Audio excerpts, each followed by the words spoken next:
Hoje nós estamos terminando a série de mensagens chamada O Happy Day. Fala comigo, O Happy Day. O que é o Happy Day? É aquele dia feliz. Só que o dia feliz tem ficado cada vez mais raro. Eu tenho uma teoria comigo, eu preguei isso aqui no final do Confra Jovem, que o Brasil começou a viver um momento específico de tristeza muito forte e até mesmo de juízo do Senhor, naquele dia terrível no estádio do Mineirão, quando o Brasil perdeu para a Alemanha por 7-1. Não é uma piada, é uma verdade. Eu acredito naquele dia, foi exatamente daquela época para cá que nós vimos um decréscimo muito grande das finanças do brasileiro, e o brasileiro nunca bebeu tanto remédio antidepressivo, nunca esteve tão triste, nunca passou tanta dificuldade, e isso tudo porque o Senhor está trabalhando com a gente. Quando Deus trabalha com a gente, nós temos que saber o que Ele quer fazer conosco, não somente individualmente, mas como nação, não somente individualmente, mas como família. Deus não trabalha com a gente somente Vanessa, Eduardo, Letícia, Patrícia, Amy, não. Deus trabalha individualmente, sim, mas Ele também trabalha com a gente coletivamente. Vou te dar um exemplo, eu já estou pregando, tá? Daqui a pouco eu vou ler o texto. Daniel, ele orou pedindo perdão pelos pecados da nação. Deus, perdoa a nossa idolatria, perdoa que nós te abandonamos, maldosamente viramos as costas para o Senhor. Agora Daniel mesmo não tinha feito nada disso, era um menino crente, servia a Deus, mas ele entendia que ele, como judeu, sofria as consequências da punição que Deus estava dando para o povo. Posso te falar uma coisa? Você é você, mas você é brasileiro. Você é você, mas você é Fonseca, você é Albuquerque, você é Souza, você é Silva. Não adianta fugir do que você é. Se Deus está tratando com o Souza e você é Souza, vai virar o Souza lá dentro da sua casa. Se você é brasileiro, mas eu não tenho nada a ver com essa corrupção. Ai, que inocência. Você é besta quadrada desse jeito? Você acha que você não vai sofrer porque você não é os nomes que o Sérgio Moro está aprendendo? Você acha mesmo? Fala comigo, eu sou brasileiro. Fala agora sua família, eu sou Barreto. Fala aí sua família, qual é aí, Lazarenta lá. Teve uns que não falaram, de vergonha, né? Mas você é, não adianta. Você é dessa família Adams aí, não tem o que fazer, não tem o que fazer. E eu vou te falar a verdade, Jesus quer mudar a história das famílias, Jesus quer mudar a história do Brasil, Jesus quer mudar a sua história, a minha história, e quer transformar essa nação numa nação feliz de verdade. Eu sonho em ver o Brasil, não com o carnaval, não com esse monte de mulher e homem prostituindo, fazendo coisa errada, mas uma festa alegre nas ruas do Brasil. Quem sonha em ver o Brasil rendido a Jesus? Eu sonho em ver o Brasil convertido. Eu sonho em ver os grandes artistas, jogador de futebol, gente famosa, vai se render a Jesus. Vai falando amém aí, meu Deus do céu. Eu sonho que a Bolsa de Valores de São Paulo, do Rio, vai crescer e vai prosperar. O Brasil vai crescer e vai prosperar. Eu posso viajar o mundo inteiro. Quando eu vou voltando para o Brasil, meu coração fica feliz. Eu amo esse chão. Eu, por mim, eu fazia igual o Papa. Eu ajoelhava e beijava o chão. Que o Brasil é chique demais. Quem ama o Brasil aqui? Chupa, Argentina! Caramba, negócio de Argentina pro meu lado. O pessoal vai falar, não, que a Argentina é chique, a Argentina é fria. Tem nada disso, nós somos muito chique demais da conta. O Brasil é Brasil. Um bobão falou comigo, não, temos que orar porque o Brasil é o nome de uma planta que está em extinção. Eu falei, sua mãe tem extinção.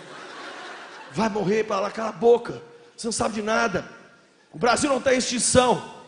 Podemos estar passando um momento de tristeza? Sim. Podemos estar passando um momento de juízo? Sim. Mas Jesus vai mudar a história dessa nação. Chega de gente para apontar os problemas. Porque o Brasil isso. Porque o problema do Brasil. Gente, o problema do Brasil todo mundo sabe. Lá no Japão eles sabem. Tá? Não precisa te falar. Nós temos que ser a solução para os problemas do Brasil. Quem vai ser uma solução? Faz assim humildemente. Quantas soluções tem aqui nessa noite? Deixa eu ver. Eu sou solução para essa nação. Eu sou solução para essa nação aqui. Amém? Então nós vamos encerrar essa série hoje falando de alegria numa das situações que hoje está mais difícil, que é a alegria na família. Alegria onde? Família. Vamos ler Jó, capítulo 1. Cadê meu gritinho aí? Se vocês pararem com esse gritinho, eu vou descer aí e dar em vocês, hein? Só de raiva, vamos fazer de novo. Jó, capítulo 1. E verso 1. Diz assim. Teve um que gritou 2 minutos depois. Jó, capítulo 1, verso 1.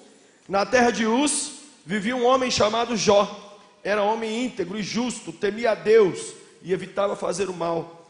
Tinha ele 7 filhos e 3 filhas. Olha o que um Wi-Fi, a falta que faz. E possuía 7.000 ovelhas, 3.000 camelos, 500 juntas de boi, 500 jumentos, e tinha muita gente a seu serviço. Agora, olha isso aqui, era o homem mais rico do Oriente. Como só tinha o Oriente, era o homem mais rico do mundo, né? Seus filhos costumavam dar banquetes em casa, um de cada vez, e convidavam suas 3 irmãs para comer e beber com eles. Terminado o período de banquetes, Jó mandava chamá-los e fazia com que se purificassem. De madrugada ele oferecia um holocausto em favor de cada um deles, pois pensava: talvez os meus filhos tenham lá no íntimo pecado e amaldiçoado a Deus. Essa era a prática constante de Jó. Eu vi um filme uma vez que mexeu muito comigo. É um filme sobre um vendedor de armas.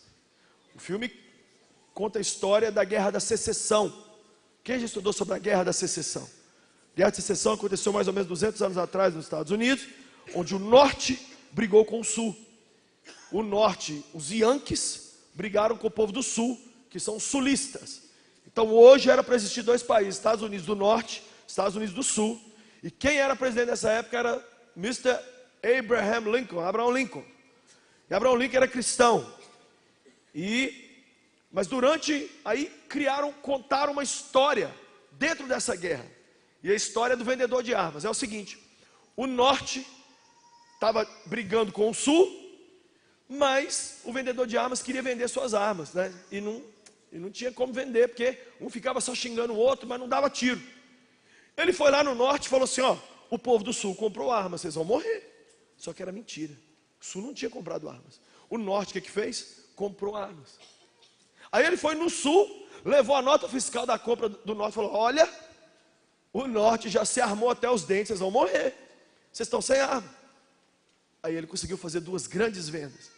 Mas aí ele tinha que vender o quê agora? Munição. Ninguém atirava. Ficava só ameaçando. Ele foi no norte e falou: ó, o povo do sul vai atacar hoje. O povo do sul não ia atacar. Sabe o que ele fez? Entrou dentro do mato com mais 10 homens e ficou dando tiro para o lado do norte. O norte achou que era o sul atacando e meteu bala para o lado do sul. O sul se viu atacado e respondeu com fogo. Como termina o filme? Todo mundo destruído e o único feliz era o vendedor de armas. O vendedor de armas continua entre nós. E esse happy day, esse dia feliz que a gente está falando, muitas vezes não tem sido da família, mas tem sido do diabo. O diabo tem sido aquele que tem saído feliz na história de muitas famílias. Por quê? Porque ele vende armas para os pais, vende armas para os filhos, vende arma para o marido, vende arma para a esposa, e enquanto ele não transformar a casa num inferno, ele não está feliz. Por que o diabo é assim, Lucinho? Porque ele não tem uma família, porque ele não tem uma esposa, filhos, ele não tem sonhos, ele sabe que para ele acabou. A filosofia de Satanás é a mesma filosofia que eu tinha quando eu brincava de war com as minhas irmãs. Quem já brincou de war? Nossa, que povo. De novo, meu Deus, me ajuda, Espírito Santo, eu vou bater neles. Quem já brincou de war? Ai, preguiça. Como é que é o war? Você vai conquistando os países, sim ou não? Eu ia brincar com as minhas irmãs. Quando eu via que as minhas irmãs iam conquistar, eu virava o tabuleiro. Elas falavam assim: não. Aí elas falavam: eu venci. Eu falei: você não conquistou seu objetivo? Ah, mas você também não. Eu falei: ninguém conquistou. Porque eu não aceitava perder para 2 Zé Mané. Que eu não vou perder para 2 mulheres, não vou perder nunca. O diabo é assim: eu perdi, demorou, você também vai comigo. Eu vou ter depressão pro resto da vida, você vai ter também. Eu vou ficar sozinho o resto da vida, você também. Eu vou ser pobre o resto da vida, você também. Eu não vou ter um pai e uma mãe para me beijar. Eu não vou ter irmãos, eu não vou ter uma festa. Domingo, numa hora do almoço, você também não. Essa é a filosofia do cão. Eu estou ferrado, vou levar quem eu puder comigo. Mas Ele não vai levar nenhum de nós aqui. E nenhuma das nossas famílias. Fala comigo, a minha família é de Jesus. Fala comigo, você não está entendendo. Fala, você não está entendendo. A minha família é de Jesus. Sua família é de Jesus mesmo? Ela é. Sabe por que ela é? Porque um com Deus é maioria dentro de uma casa. Deus não precisa de 1 milhão de crentes orando, de pastor sapateando ao redor de sua casa, jogando óleo, fazendo xixi para marcar território. Não precisa de nada disso. Sabe o que Deus precisa? Você. Só você. Só você com Jesus. E está armado o circo para Jesus chegar e fazer aquela aparição hollywoodiana dele assim. E chegando, metendo a mão na cara dos capetas. Quem quer ver Jesus fazer uma coisa muito doida na sua casa aqui? Você é o instrumento. Fala comigo, eu sou o instrumento. Sabe qual é o nosso problema? Nós ficamos orando e esperando uma visita pastoral. Olha para essa igreja aqui, gente. Vamos ver o tamanho dela. Parece que é um pouquinho grande, né? Se você for ficar esperando visita, os pastores visitam. Você não pode viver disso. Você tem que ser o agente da alegria e da mudança dentro do seu lar. O vendedor de armas continua vendendo armas nos nossos dias. Por quê? Ele não quer o dia feliz da família. Deixa eu te dizer uma coisa, solteiro. Não sonhe com felicidade na segunda família, se dentro da primeira família você não alcançou isso. Não corra para sair de dentro da sua primeira casa. Corra para sair bem de dentro da sua primeira casa. A forma como você sair de dentro da sua primeira família vai determinar como será o futuro da sua segunda família. Se você está simplesmente querendo sair, porque a sua casa é uma zona, é uma gritaria, é um acusando o outro, cada um trancado dentro do quarto, ninguém quer saber de nada, e você, quero casar com esse microfone, para eu sair de pé desse povo do inferno. Gente, você vai entrar para sua casa, na lua de mel vai ser tão legal, aí a coisa vai, sabe por quê? Você não consegue cortar sua sombra, quem você é, e o que você é, você não fala assim, eu não vou ser mais assim não. Não é quando eu te falar, sombra, fica aqui, filha, que eu estou indo ali. Ela vai com você. Quem você é, te acompanha. Se você é da minha família lá, Barreto, você tem as coisas dos Barreto. Né? Um dia, eu cheguei na sala da minha casa, na festa de Natal, meus tios tudo reunidos. Meus tios estavam discutindo quem era mais humilde. Vão discutindo assim, sou eu! Falei, muita humildade numa família só. Muito. Então às vezes sua família também é assim, muita gente humilde num lugar só, né? Mas o Senhor quer fazer uma obra na nossa casa. Mas nós começamos a ver Deus trazer a felicidade para a família, sabe quando? Quando identificamos o inimigo. Fala comigo, sem identificar o inimigo, já perdemos. Gente, se você não identificar o inimigo, você já perdeu. Já perdeu. Por que a peste negra destruiu 2/3 da Europa? Porque o povo achava, não sabia que era transmitida pelos ratos. Se você não sabe quem é o inimigo que está trazendo o problema, você vai fazer carinho no que está te prejudicando. Olha algumas armas que o vendedor de armas tem vendido e com elas tem destruído as famílias brasileiras. Primeiro, exatamente melancolia. As famílias hoje estão borocochô. Quem já ouviu falar essa palavra, borocochô? Só quem é do interior de Minas sabe borocochô. Quem é da capital é chato, é metido, não sabe nada. No interior de Minas, borocochô. Quem é borocochô? E aí? Borocochô. Olha para quem está do lado e fala assim, você é borocochô? Olha o que eu vou falar aqui. Às vezes você é uma pessoa melancólica. Gente, eu vou falar uma coisa aqui, para minha tristeza, tá? Não é para minha alegria, não. Era para eu me alegrar, mas eu não me alegro. Muitas pessoas me procuram para dizer, o único momento muito feliz da minha semana é quando eu te ouço, Lucinho. Eu falo, velho, não era para você ser alegre o tempo todo, me ouvindo ou não me ouvindo. Mas eu venho para a igreja, é porque dá aquela, é o momento que eu dou aquela leve esboçada assim. Gente, eu conheço um crente, que a mãe dele me procurou, falou assim, esse fulano lá da minha família, lá ele é tão negociado, que o dia que eu mais vi ele rir, foi o dia que você matou o povo de rir na igreja. Ele fez assim, ó. Não deu para ver o dente se era branco. Eu falei, mãe, mas às vezes ele puxou a senhora. Sabe o que ela falou? É mesmo. E eu puxei minha mãe. E a mãe, sabe o que acontece? A gente muitas vezes está vivendo uma situação aqui, e a gente está tão envolvido nela que a gente não levanta a cabeça e fala assim: peraí, esse endividamento que eu vivo nele, será que isso não vem do meu pai, que vem do meu avô, que vem do meu bisavô? E não seria isso simplesmente um modus operandi de Satanás agir dentro da minha família? E eu estou aqui tão preocupado em olhar a minha situação, que eu não estou vendo que na verdade isso é o vendedor de armas, vendendo essa mesma arma para a minha família há muito tempo, e a minha família está comprando. O problema não é ele vender, o problema é comprar. Quem sabe sua família, tudo que começa não termina? Quem sabe é todo mundo depressivo mesmo, todo mundo triste, todo mundo chorando. O Senhor quer mudar isso essa noite. Eu vou repetir, Jesus quer mudar isso essa noite. Gente, não tem nada impossível para Deus. A coisa que Jesus mais é apaixonado na terra são as famílias.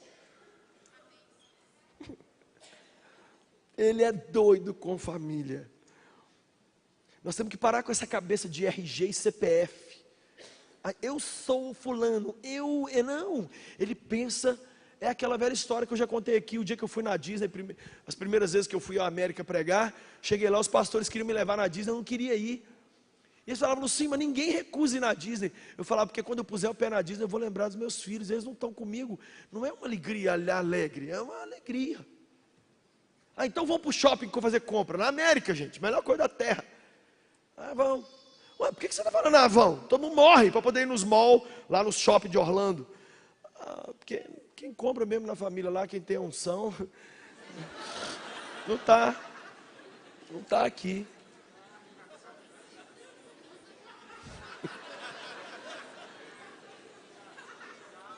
Olha para mim, vitória de verdade não é vitória para você, é vitória para a sua casa. Tudo que você não puder dividir com seus parentes não pode ser classificado como bênção, nem como vitória. Porque eu casei, porque eu comprei o carro, porque eu formei, porque eu pus unha de gel.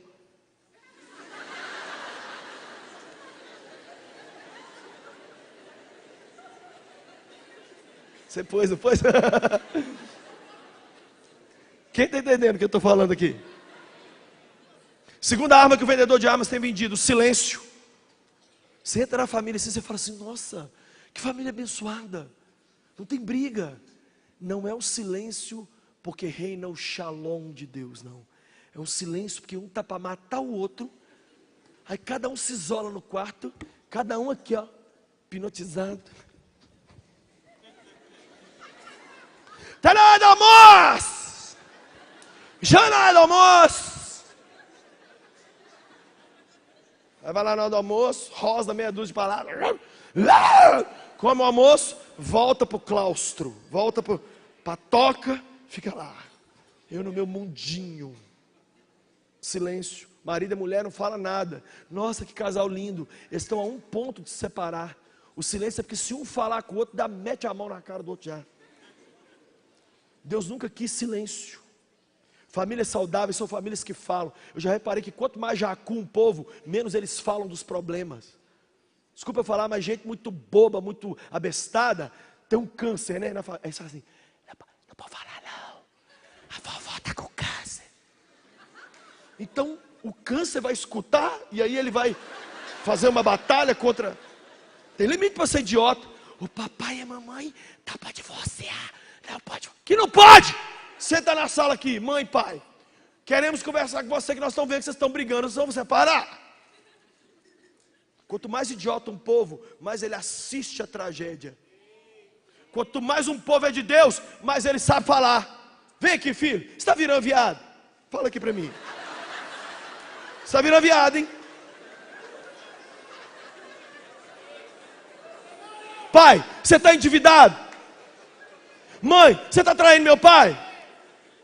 Vó, a senhora está... É assim! Não. Quanto mais abestado um povo, mais ele se cala, né? Se eu calar, os problemas não ouvem. Ah, idiota, isso é um vendedor de arma, te vendendo arma.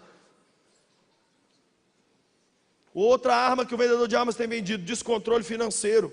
Sem perceber, muitos dos nossos pais nos ensinaram que dinheiro é tudo.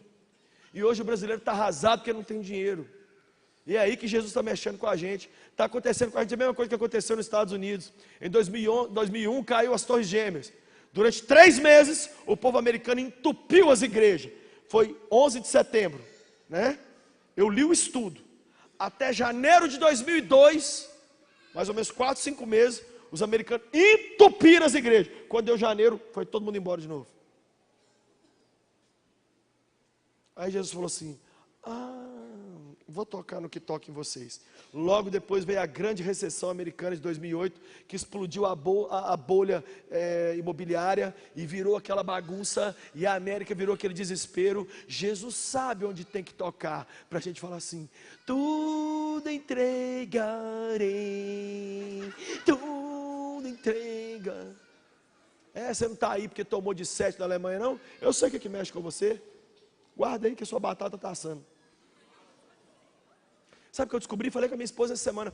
Problemas internos nos separam, mas problemas externos unem a família. Sabe o que muitas vezes uma família está precisando? É de um dos membros ser desenganado. Gente, vira um amor dentro de casa, inexplicável. Se a pessoa fizer químio, todo mundo rapa a cabeça. É lindo, né? Beija, lambe, fica vendo foto. Mas sem a doença, é um rosnando para o outro. Está precisando de um ficar preso nas ferragens de um carro. Todo mundo ir lá no pronto-socorro. Vai ter que amputar só uma perna. Graças a Deus. Gente, você vê a família tão bonita, servindo Jesus nesse momento, né? Um sequestrador, umas coisas assim simples. Um carocinho no seio assim, o médico fala: acho que vai ter que tirar. Nós vamos precisar disso para a gente acordar? Quem quer acordar só ouvindo a palavra de Deus? Quem quer acordar? Gente, posso compartilhar uma coisa com vocês? Eu como pregador, eu muitas vezes me sinto um palhaço. Eu sinto que eu estou pregando por nada. Eu sinto que eu estou falando.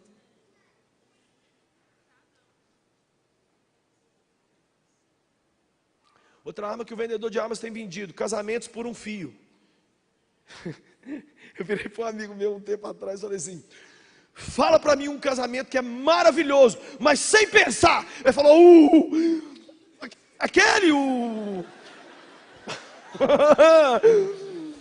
menino. Não tinha ninguém. Hoje o povo se tolera. Vamos comigo aqui mesmo, vai você mesmo. Não, minha, mas não enche a paciência não. Casa na lua de mel, que é a doideira, acabou. Será que você é solteiro, você está sentado aqui. O seu problema na vida não é casar, cara, é casar bem. Faz um favor para o mundo. A última coisa que o mundo está precisando é de mais um divórcio, de mais uma família arrebentada, de mais um casamento sangrando aí. Outra arma que o vendedor de armas está vendendo: as coisas importantes nós só aprendemos fora de casa. O menino nasce, sabe o que o pai ensina ele? Meu filho vai torcer para o Cruzeiro. O meu filho é galo doido. Veste o menino de pintinho. Olha que desgrama. Faz o menino fazer cocorico. Tira foto, posta. Meu machão, meu galão doido. Sabe onde ele vai aprender sobre sexo? Na rua.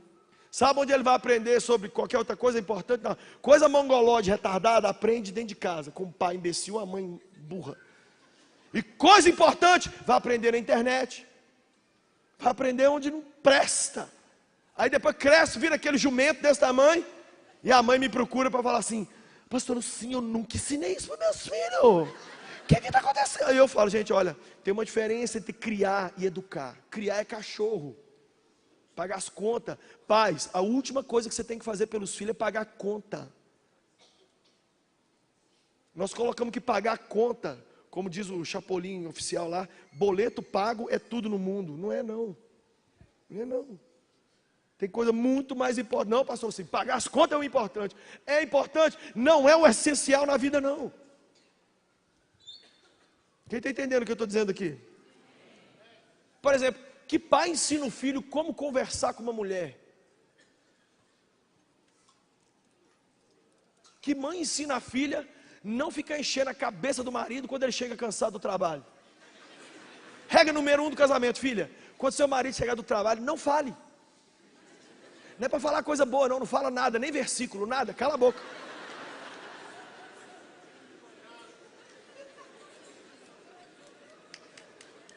O Uma mãe tem que ensinar isso para a filha. A gente vai pôr o pé em casa. O chuveiro queimou, esse menino não sei o quê. Você fala, Jesus, nas tuas mãos entrego meu espírito.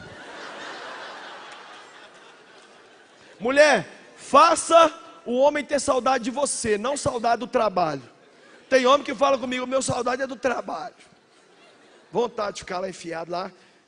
Outra coisa, outra arma que o vendedor de armas tem vendido. Não há diversão nas famílias. As famílias, a pessoa está na rua, ela é alegre, ela brinca, ela é tudo de bom. Ela chega em casa, oi. Meias palavras. Não há diversão. Lá em casa a gente tenta se divertir muito. De vez em quando passa uma propaganda lá com uma música lá, um forrozinho, um tira o outro lá para dançar. Chupa a laranja, joga as mamuchas da laranja um no outro. Alegria, a família tem que ser. Você tem que não aguentar dar 18 horas para voltar para casa. Quem está entendendo o que eu estou falando? Eu fui capelão numa escola cristã aqui em Belo Horizonte. A aula terminava 11h45, dava 3 horas da tarde, muitos alunos ainda estavam na escola. Eu falava coisa assim, some daqui suas pragas ruins. O que vocês estão fazendo aqui? Sabe o que eles falavam? Minha casa é um saco, pastor. Quero não, quero voltar para casa não. Mas vocês não almoçaram. Eu prefiro ficar sem almoço do que conviver lá em casa. Mas menino, você é filho de diácono, filho de pastor, filho do povo da igreja. Não importa nada não, pastor. Minha casa é um saco. Quem sabe você já xingou muito seu pai e sua mãe, e você está com todos os ingredientes para criar uma família saco. Igual a que você está saindo dela. Sabe por quê? Porque você é um saco também. Porque você não está vendo o vendedor de armas à sua frente. E o vendedor de armas tirou a alegria e a diversão de você. E aí você vai tirar isso da sua família. Você vai transformar ela num quartel. Gente, quem mais tem roubado as alegrias muitas vezes da família é mulher. Olha, a mulher. Um homem chato, ele tem uma coisa que ganha da mulher, porque ele cala a boca. E um homem com a boca calada, menos mal, fica calado para lá. Mas uma pessoa chata falando, ele azeda o mundo. Azeda o mundo ou não azeda o mundo? A pessoa quer ir para a rua. Que a mulher começa a falar. Você fala, Jesus, não, Jesus. Não entendo porque que o senhor foi para a cruz agora. Não há diversão. O que mais? Pouco ou nenhum envolvimento com Bíblia, oração e igreja. Um vendedor de armas colocou nas famílias, ninguém ora, ninguém lê Bíblia, ninguém jejua, ninguém se envolve em igreja. Quem sabe na sua família já era para ter um pastor. Quem sabe você era para ser o primeiro pastor, evangelista, levita da sua família, e não tem nenhum até hoje. Sabe por quê? Pagar conta. Pagar dinheiro. Sobrando dinheiro, a gente vamos para a casa do Senhor e a gente vamos ver o que sobra.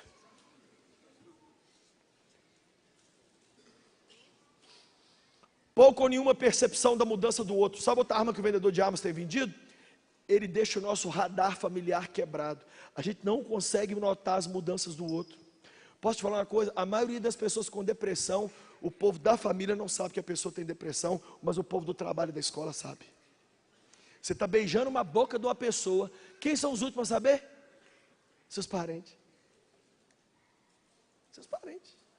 O povo todo mundo sabe, menos os parentes. A pessoa não nota a mudança do outro. O vendedor de armas colocou indiferença na família. E quando um descobre que o outro está vivendo um problema, sabe o que a gente fala? É Deus, viu, tratando com você. Tá? E o de fora abraça. Por isso que muita gente faz um tanto de coisa que não deve, entra para droga, para morte, para gangue. Outra coisa, filhos órfãos de pais vivos. Os pais estão vivos, mas os filhos estão órfãos. Por quê? Simplesmente porque estão jogados. O vendedor de armas continua vendendo suas armas. Eu posso ficar falando aqui de um monte de armas que ele vende. O negócio é a gente identificar e a gente tomar algumas atitudes, senão nós vamos viver dois grandes problemas. Primeiro, nós podemos viver, eu fico com raiva de gente, na minha época eu falava patachoca, né? Quem já ouviu falar patachoca? É bom pregar para mineiro. Patachoca. Ninguém entende isso no Rio de Janeiro e São Paulo, mas o problema é seu. Patachoca.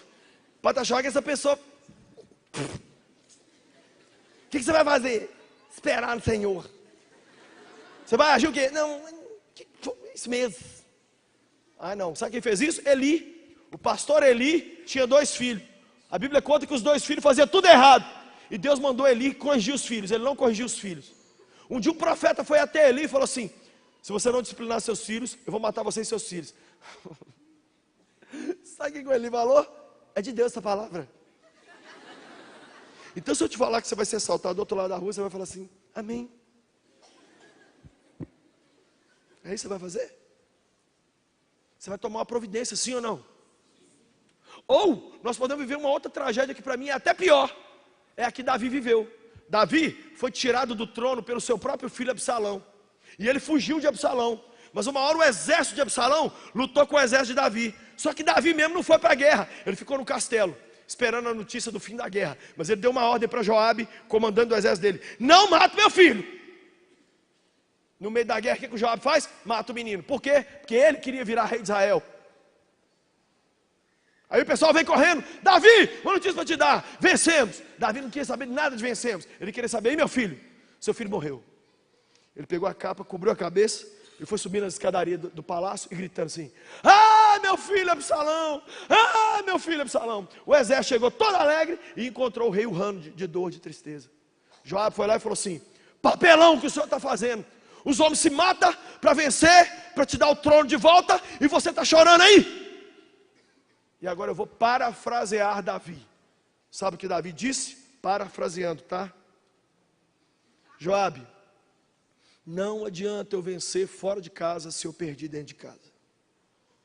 Voltar para o trono de Israel é porcaria nenhuma se eu vou ter que sepultar meu filho Absalão. As coisas mais importantes da sua vida estão dentro da sua casa, não estão fora dela.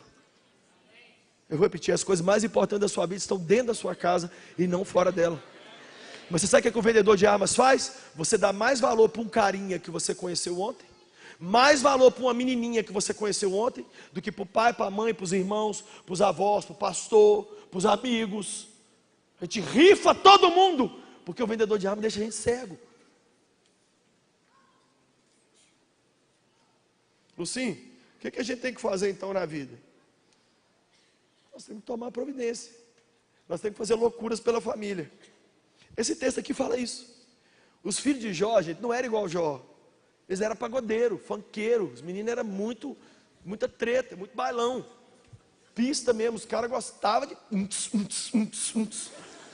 7 filhos, eles faziam forró na casa de um atrás do outro, e pegavam as 3 irmãs, e ia passando, e pinga, e churrascada, e confusão, e tchererê tchê, Despacito, dá-me aqui os R$50, uma loucura. E Jó ficava olhando aquilo. E olha a cabeça do Jó, gente. Ele não viu os meninos fazer macumba, não. Ele não viu os meninos matar um ao outro, não. Ele não via os meninos usar droga, não. Ele imaginava. Ele falava assim: quem sabe meus filhos não estão no meio dessas festas perdendo o coração? Quem sabe? O que ele fazia com os moleques? O texto é muito top. Eu lembro da minha mãe. Acordava eles de madrugada. Levanta, vagabundo. Todo mundo, o sol claro, do jeito dali fora, ele assim, ó. Levanta, troca de roupa. Lê o texto aí depois. Levantava eles de madrugada, trocava eles de roupa, arrastava eles para a igreja de madrugada. Imagina eles ir para a igreja de madrugada assim. Chegava lá, eu imagino ele puxando um corinho, ele mesmo, sozinho. Ao único que é digno, os meninos assim, receber a honra. Canta, desgraçado. A força e o poder. E a Bíblia diz: ele fazia holocausto. A gente não sabe o que é holocausto, né? Holocausto é um sacrifício para ganhar o coração de Deus. É muito bonito isso. Jó fazia sacrifícios a Deus, porque ele pensava: quem sabe meus meninos, quem sabe minha família não está sendo destruída pelo vendedor de armas, mas eu vou fazer uma loucura aqui na minha família. E você sabe como é que termina o texto? Olha a última frase: essa era a prática constante de Jó. Os meninos eram forrozeiros? Demorou. Jó era doido, mais doido que eles. E os meninos ficavam na gandaia, ele arrastava os meninos para a igreja, e arrastava os meninos para a igreja. Vocês estão olhando para o menino que eu fui sequestrado para a igreja. Minha mãe, Jesus amado, você tinha que conhecer minha mãe. Minha mãe, gente, não tinha conversa. Era Jesus e o resto acabou, pode morrer todo mundo. Minha mãe era tipo Donald Trump, não importava com a opinião alheia. Vamos para a igreja. Ai, mãe, estou cansado. O que você falou? Não, nada não. Quantas vezes isso aconteceu comigo? Um dia eu brinquei com 2 primos meus, até tarde no sábado, noite de manhã, domingo, vamos escola bíblica dominical. Ai, mãe, eu não estou querendo ir não. Gente, a próxima coisa que eu senti foi uma bicuda. Eu na cama, eu falei assim, levanta agora, seu cachorro. O que você acha que Jesus está pensando de você agora? Com seus primos você fica, mas para ir para a casa do Senhor está cansado. Levanta, marginal. Já contei aqui que uma vez eu falei que eu não queria ler Bíblia, não sei o que era. Ela pegou um cinzeiro, um paliteiro de vidro e jogou na minha cabeça. E deu ponto, o sangue escorreu. Você acha que ela ficou desesperada na hora? Ficou não. Isso aí é para você ver, aí, ó. Deus fazendo as coisas aí, ó. Gente, os objetos faziam curva. Eu podia correr, não adiantava. Igual Matrix, o trem me seguia. Olha o vagabundo que eu virei. Olha o marginal que eu virei. Sabe o que está faltando? Você dá uns murros na mesa lá da sua casa e fala assim, desliga esse capeta dessa série aí um pouquinho. Cadê o molden dessa casa aqui? Pega ele e enfia dentro do vaso sanitário. Vai haver suicídio em massa. Os que ficarem vivos, você traz para a igreja.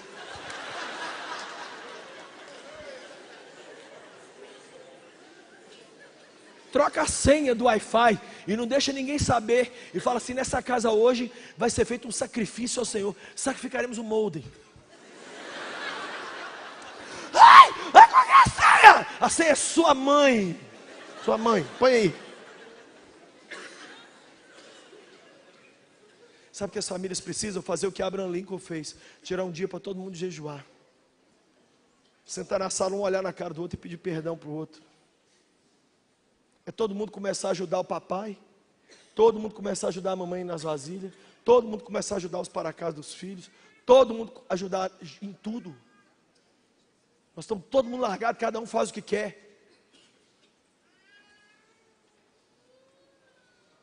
Noé fez isso, ele fez uma grande loucura pela família. Ele construiu a arca para salvar a sua casa. Gente, 100 anos construindo um barco de pau.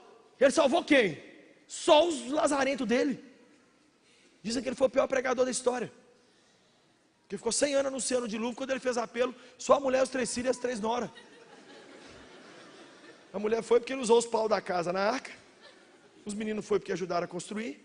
E as noras foi porque mulher apaixonada faz tudo que o namorado manda. Meu avô Barreto, um monte de filho. Meu avô era nervoso, andava armado, aceitou Jesus. Sabe o que ele fez? Foi na casa de cada um dos filhos.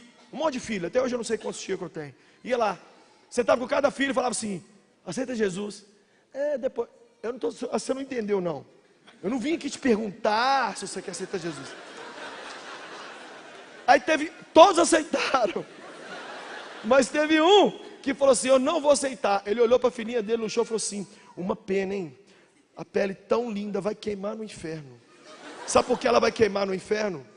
Porque você recusou a voz do seu pai. Meu avô era assim, gente. Não tinha meio conversa. Resultado, hoje toda a minha família serve Jesus. Isso é loucura pela família. Eu conheço um pastor aqui de BH, que o filho começou a envolver com drogas. Só que ele começou uma igreja do zero, a igreja chegou a ter quase 1000 membros.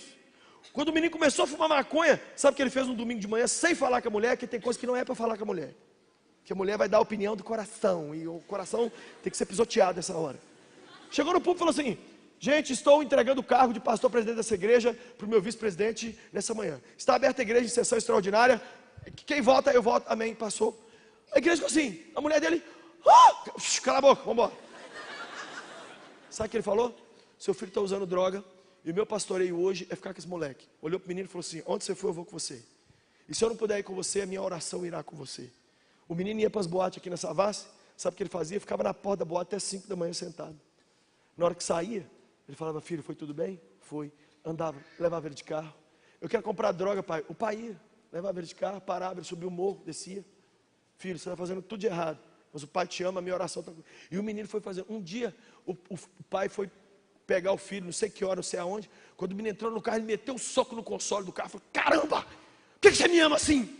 Para de me amar, que ódio que eu tenho de você, larga do meu pé, eu quero morrer. Começou a chorar, eu amo você, aí abraçou. Resumindo a conversa, o pastor nunca voltou para aquela igreja, mas hoje aquele menino é pastor de uma igreja, e o pai ajuda o filho no pastoreio. Sabe como é que é o nome disso na minha linguagem? Loucura pela família. Se o inimigo, se o vendedor de arma é atrevido de dentro da nossa casa acabar com nossos filhos, com o nosso casamento, nós temos que ser atrevidos de falar com ele assim, aqui não que eu estou vivo ainda, não morri ainda não. Posso estar cansado, posso estar triste, mas eu não vou deixar você colocar a mão nos meus parentes, eu vou levar eles para o céu comigo. Quem está entendendo que está precisando de um pouquinho de islamismo em nós? Está precisando de ficar meio nervoso, está precisando de dar umas ordens dentro de casa, dar uns gritos, dar um chute na mesa de vidro lá. Não, a gente está muito certinho assim, ó. Né? É o vendedor de armas, a gente podemos fazer nada, só clamar ao Senhor. Clamar ao Senhor, compra uma luva de boxe, cai para dentro dele, mete soco nele. Gente, olha algumas frases horríveis que eu já ouvi ao longo desses anos, que eu anotei aqui. Primeira, fiz reuniões na empresa e na escola, e com meus amigos, mas eu nunca me reuni com a minha família periodicamente. Fui promovido no trabalho, mas eu fui rebaixado em casa. Ganhei diplomas fora de casa, mas eu agi sem sabedoria dentro de casa. Conquistei a simpatia das pessoas, mas eu perdi a simpatia da minha mulher. Vi minha empresa e a minha vida financeira crescer, mas eu não vi meus filhos crescer. Deixei herança para minha família, mas eu não deixei legado. Você sabe que herança é o que você deixa para alguém, e legado é o que você deixa dentro de alguém. Falei e sorri muito para os de fora, mas eu fechei minha cara para os de casa e eu me calei. Falei do meu apreço pelos de fora, mas eu não disse para os meus parentes que eu os amava, por supor que eles já sabiam. Casei-me, mas não posso levar meu cônjuge para o Natal na casa dos seus pais. Tenho que viver longe de casa para me dar bem com a minha família. Outra tragédia, muitos hoje só se reúnem nos velórios. Outra, tive que esperar meu pai, meu irmão, minha mãe morrer para valorizá-lo. Você sabe que uma pessoa fez alguma coisa errada em vida? É quando morre um parente e a pessoa... Gente, eu descobri que quando a gente dá muito chilique na hora do enterro, geralmente a gente tem culpa na morte. Quando a pessoa não quer desfazer das roupas do morto, e quer ficar pendurando as fotos do morto, e quer ficar lambendo muito morto, é porque ele está com a consciência culpada. Porque todo mundo que você amou em vida direito, você chora de boa, tem o seu luto, você não fica, não, tá? Quem sabe você ajudou a matar seu pai, sua mãe.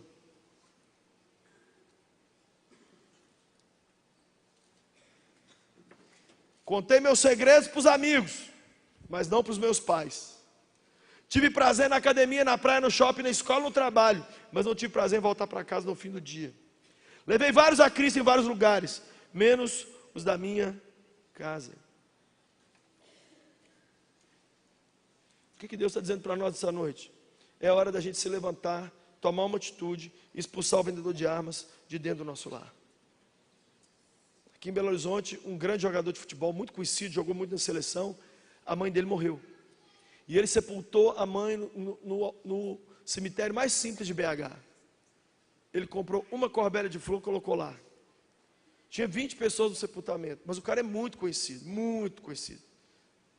E aí um amigo meu estava com ele no sepultamento. Quando eles estavam voltando do sepultamento, esse meu amigo disse para esse jogador: eu estou surpreso, fulano, você tem dinheiro para comprar os cemitérios de Belo Horizonte, mas você deu um enterro para sua mãe quase de uma mendiga. Por quê? Ele disse: porque tudo que eu queria fazer pela minha mãe eu fiz em vida, eu honrei em vida. O mármore da área de serviço da casa da minha mãe era mármore Carrara. Eu dava para minha mãe uma mesada de 40 mil reais por mês. Eu saía com a minha mãe 2, 3 vezes por semana no shopping para almoçar. Eu andava com ela de mão dada. Nunca tive vergonha dela. Levei ela para tudo quanto é país do mundo. Sabe o que o Senhor está dizendo para mim e para você? Seja mais louco que o vendedor de armas. Seja mais atrevido do que ele. Ame seus parentes, ame seus filhos, ame sua mulher, ame sua casa, ame seus irmãos, ame, gente. Essas pessoas vão morrer.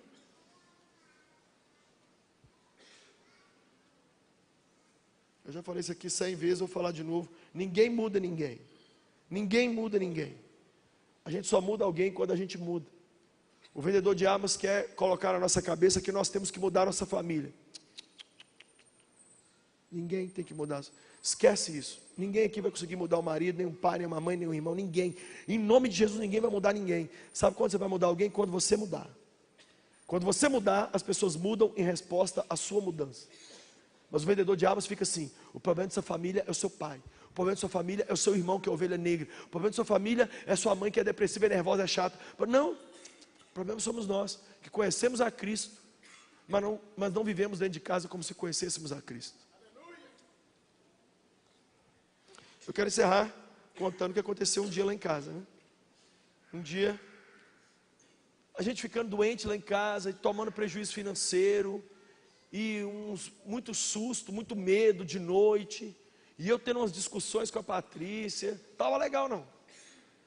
Aí eu esperei todo mundo ir dormir, as crianças eram mais novas, fui orar na sala de casa, já tem alguns anos, e estou lá orando. Deus, eu não vou aceitar esse vendedor de arma aqui dentro de casa não, eu sou teu servo, eu sei que eu tenho meus problemas, eu erro, mas eu não aceito você falar. E nisso eu comecei a orar, aí eu fui no quarto da Emily, eu tinha chegado de uma viagem que eu comprei aqueles giz de cera, eu peguei um giz de cera daquele, fui na porta do apartamento assim, e dei um risco, bem assim na porta, falei: vendedor de arma, dessa linha para dentro, você entrar, você vai tomar muito soco na cara, porque o pai desses meninos e o marido dessa mulher ainda não morreu, e eu não vou aceitar, eu vou ser sentinela. Só que eu esqueci, eu comecei a orar alto, eu não vou aceitar, que ppp. De repente chega na sala a Patrícia com o cabelo igual a Amy Winehouse assim. Que é isso? Falei: sai daqui também. O que foi? Eu tô conversando com um cara aqui. Sai! Ela entrou para lá assim, mulher, né? Mulher normal, morre, mas mata a curiosidade. E aí eu continuei orando no mute.